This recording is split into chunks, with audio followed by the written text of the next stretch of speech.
Hi అండి. అందరికీ నమస్కారం. తెలంగాణ రాష్ట్రంలో కొత్త రేషన్ కార్డుల పంపిణీకి సంబంధించి లేటెస్ట్ అప్డేట్ అయితే రావడం జరిగింది. దీని గురించి క్లియర్‌గా ఈ వీడియోలో తెలుసుకుందాం. స్మార్ట్ రేషన్ కార్డుల జారీకి సన్నాహాలు.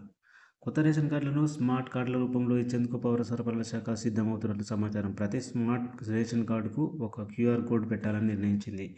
స్మార్ట్ కార్డు ఎలా ఉండాలన్న విషయంపై వివిధ రకాల డిజైన్లను పరిశీలిస్తుంది. ఈ డిజైన్ల ప్రక్రియ కొద్ది రోజుల్లో కొలిక్కి రానున్నట్లు అధికారులు చెబుతున్నారు. రాష్ట్రంలో దాదాపు 90 లక్షల కుటుంబాలకు రేషన్ కార్డులు ఉన్నాయి. కొత్తగా దరఖాస్తు చేసుకున్న వారు లక్షల సంఖ్యలో ఉన్నారు.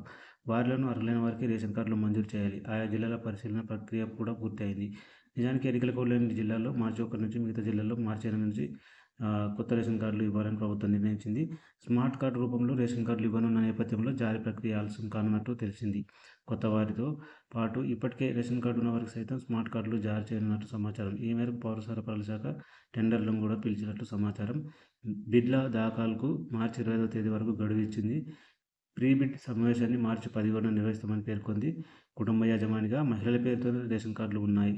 స్మార్ట్ రేషన్ కార్డులను మహిళల ఫోటోతోనే జారీ చేయనున్నట్లు సమాచారం. రేషన్ షాప్కు వెళ్లి క్యూఆర్ కోడ్ను స్కాన్ చేయగానే ఆ కుటుంబంలో రేషన్ అర్హుల వివరాలన్నీ వస్తాయని సమాచారం. ఈ విధానానికి సంబంధించి తెలంగాణ ఉన్నతాధికారులు బృందం రాజస్థాన్, కర్ణాటక, హర్యానా, గుజరాత్ రాష్ట్రాల్లో గత ఏడాది అధ్యయనం కూడా చేయడం జరిగింది.